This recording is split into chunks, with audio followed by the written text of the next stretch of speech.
Ajit Dada I love you. हा घड्याळाचं button दाब ती लव यू राहू दे बाजूला. ನಮಸ್ಕಾರ ಎಲ್ಲ ಪುಣೇಕರ್ ಕನ್ನಡಿಗರಿಗೆ. ಅಜಿತ್ ದಾದಾ ಅವ್ರದ್ದು ಪ್ಲೇನ್ ಕ್ರ್ಯಾಶ್ದಾಗ ಡೆತ್ ಆಯಿತು. ಇದೆಲ್ಲ ನಿಮಗೆ ಗೊತ್ತಿದ್ದ ಸುದ್ದಿನೇ. ನನಗೆ ಬಾರಾಮತಿಗದೆ ಹೋಗೋಕ್ಕಾಗಲ್ಲ, ಬಟ್ ನಾ ಹೊಂಟೀನಿ ಡಗಡು ಶೇಟ್ ಗಣಪತಿ ಬಲ್ಲೆಕ್ ನಮ್ಮ ಲಾಡ್ಕೆ ದಾದಾಗ ಭಾವಪೂರ್ಣ ಶ್ರದ್ಧಾಂಜಲಿ ಅರ್ಪಿಸಕ್ಕೆ. ಟ್ರಾಫಿಕ್ದಾಗ ತುಂಬ ತುಳುಕು, ರೋಡ್ ಎಲ್ಲ ಖಾಲಿ, ಅಂಗಡಿ ಎಲ್ಲ ಬಂದ್. 3 ದಿನ ಪೂರಾ ಮಹಾರಾಷ್ಟ್ರ ರಾಜಕೀಯ ಶೋಕಾಚರಣೆ ಮಾಡತ್ತದ. ಅವ್ರ ಸಲುವಾಗಿ ನಮ್ಮ ಇಂಡಿಯನ್ ಫ್ಲ್ಯಾಗ್ ಹೈಟ್ ಕೂಡ ಸ್ವಲ್ಪ ಕಮ್ಮಿ ಮಾಡ್ಯಾರ ನೋಡ್ರಿ. ನಾರ್ಮಲ್ ಹೈಟ್ಕಿನ್ನ ಸ್ವಲ್ಪ ಕೆಳಗದ. ಇದು ಡಗಡು ಶೇಟ್ ಹಲ್ವಾಯಿ ಟ್ರಸ್ಟ್ದವರು ಅಜಿತ್ ದಾದಾ ಪವಾರ್ಗ ಇಟ್ಟು ಚಂದ ಡೆಕೋರೇಟ್ ಮಾಡಿ ಭಾವಪೂರ್ಣ ಶ್ರದ್ಧಾಂಜಲಿ ಅರ್ಪಿಸ್ಯಾರ. ಅಲ್ಲೇ ಹಿಂದೊಂದು ಸ್ವಲ್ಪ ಗದ್ಲಾಗಿತ್ತು. ಯಾಕೆ ಗದ್ಲಾಗ್ಯದ ಹೋಗಿ ನೋಡಿದ್ರ ಆಹಾ ಎಂಥ ಭಾರಿ ರಂಗೋಲಿ ತೆಗ್ದಾರ ನೋಡ್ರಿ. ನಿಮಗೂ ತೋರಿಸ್ತೀನಿ ನೋಡ್ರಿ. ನೀವು ಈ ರಂಗೋಲಿ ಎಂಜಾಯ್ ಮಾಡ್ರಿ.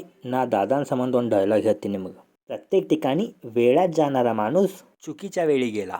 आज नियतीच्या घडियाळाची वेळ चुकला. Ajit Dada we all miss you. ಸಿಗುನ್ ಮತ್ತು ಮುಂದಿನ ಬ್ಲಾಗ್ದಾಗ.